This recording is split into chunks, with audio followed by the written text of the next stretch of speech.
Forcément, notre espoir, après le tirage au sort, quand on savait que nous avions l'Algérie et le Sénégal, on savait que ça allait être difficile, compliqué, dans un match à enjeu. Et puis maintenant, ça nous permet de rêver. Déjà sans le match du Sénégal et puis avec le match de Sénégal et l'espoir de prendre des points en plus pour assurer définitivement une potentielle qualification. On sait que ce sera difficile, mais on n'a absolument rien à perdre.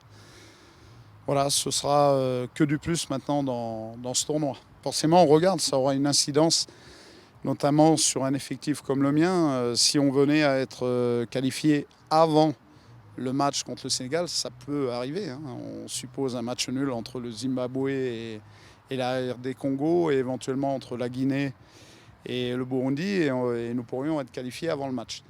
Ça aurait une incidence quant à la gestion des cartons, par exemple. Mais bon, il est fort possible que l'on ait à essayer de contrarier cette équipe du Sénégal. Et dans ce cas-là, l'organisation du match sera tout autre, en tout cas sur le 11 de départ. Honnêtement, je n'ai pas tout regardé, je l'ai vu par parcimonie hier, mais il y avait beaucoup d'animation après notre victoire. On va s'y pencher plus sérieusement à partir de demain matin, bien qu'on connaisse cette équipe. Évidemment, dans tous les compartiments du jeu, c'est costaud. Ils ont fait une belle entame de match et puis après, l'Algérie a pris le dessus pour moi. Voilà, ça peut nous donner des idées, mais il y avait aussi quelques absents pour le Sénégal qui peuvent revenir contre nous. On va essayer de se focaliser sur notre performance avant tout.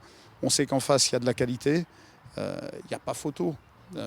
Si on devait les jouer sur tout un championnat, ce serait très compliqué. Maintenant, sur un match, tout est envisageable et on verra. On va essayer d'optimiser au maximum les qualités de chacun de nos garçons, de faire en sorte qu'on joue ensemble tout un match au même moment, ce qui nous manque un petit peu depuis le début de cette compétition, ce qu'on avait très bien fait lors des phases de qualification.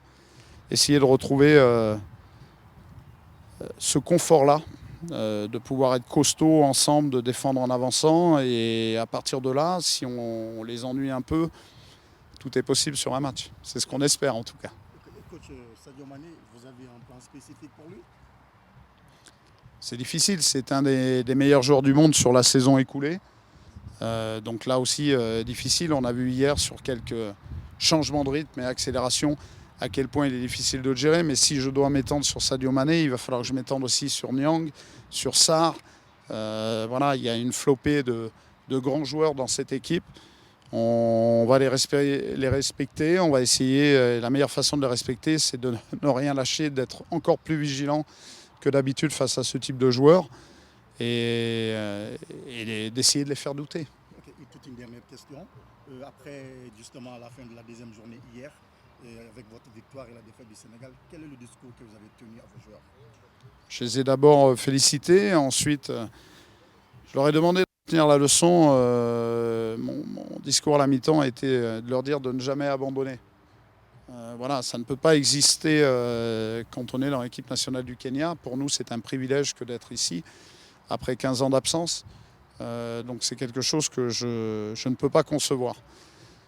Voilà, donc ça a été le discours. Et ensuite, contre le Sénégal, leur dire qu'on n'a absolument rien à perdre et qu'aujourd'hui, il y a quand même une petite pression, même si le rapport des forces est différent, mais il y a une petite pression sur les Sénégalais. Imaginez la détonation que ce serait que de ne pas se qualifier.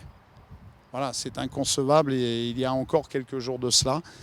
Voilà, on va essayer de jouer sur ça. C'est tellement fragile parfois la mécanique mentale d'un sportif de haut niveau et d'une équipe de foot.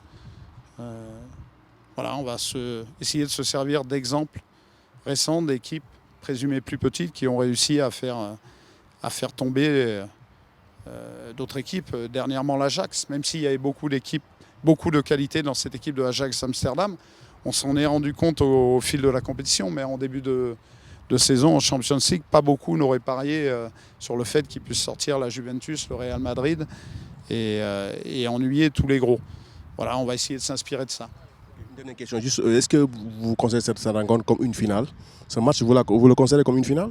Bien sûr, on en avait déjà une contre la Tanzanie, puisque en cas de défaite, c'était fortement compromis pour nous. Voilà, on a la chance d'en jouer une deuxième et comme je le répète souvent, les finales, c'est essayer de les jouer pour les gagner. Merci. Merci.